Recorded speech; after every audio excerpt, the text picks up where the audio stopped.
내가 부대로 전입 온 지 3일째 되던 날에 있었던 일이다.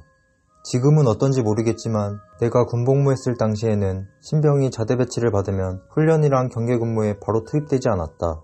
그리고 양쪽 어깨에 노란 견장을 달고서 2주 동안 적응 기간을 가지는 문화가 있었다. 그런데 하필 내가 전입 온 시기에 부대의 각종 훈련과 행사들이 겹쳐 부대에 병사들이 거의 없었다.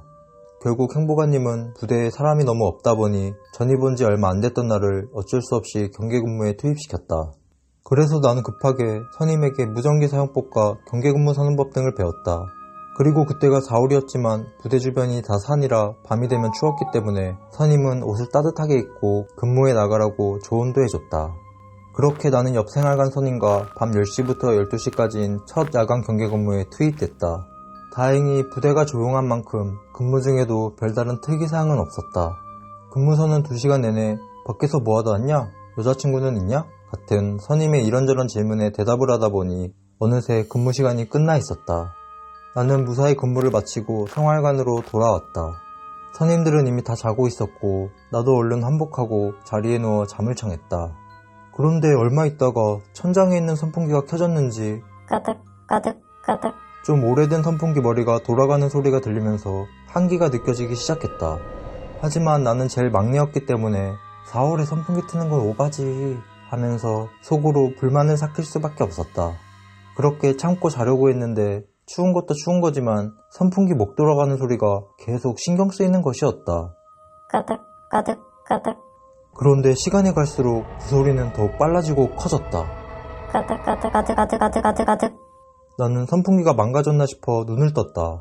그리고 가위에 눌렸다. 그래도 선풍기 소리는 계속 들리길래 나는 선풍기가 달려있는 천장을 봤다. 그런데 그 소리의 정체는 선풍기가 아니었다. 선풍기는 꺼져 있었다. 하지만 소리는 계속 들리고 있었다. 그래서 소리가 들리는 곳으로 눈을 돌렸더니 누가 천장에 거꾸로 매달려서 이를 갈고 있었다. 까득 까득 까득 가위 눌림 때문에 몸이 안 움직였던 나는 한참을 그 기괴한 모습을 지켜보다가 어느 순간 잠이 들었고 다음날 기상나팔 소리에 잠에서 깼다.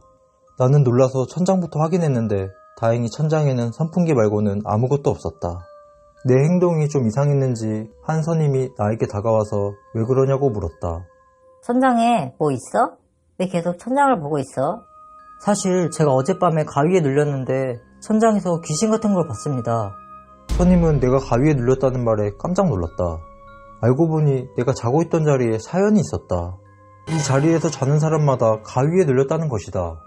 그래서 한동안 비어있던 자리였는데 행보관님이 부대가 바쁘다 보니 일단 나를 그 자리에 배정해둔 거였다. 결국 나는 자리를 바꿨고 내가 그 부대를 전역할 때까지 그 자리는 계속 비어있었다. 하지만 생활관에 있다가 문득 그 자리를 볼 때면 그때 천장에 매달려 있던 사람과 뭔가 연관되어 있을 것만 같아서 그 부대를 떠나기 전까지 마음속 한구석이 뭔가 언짢았다.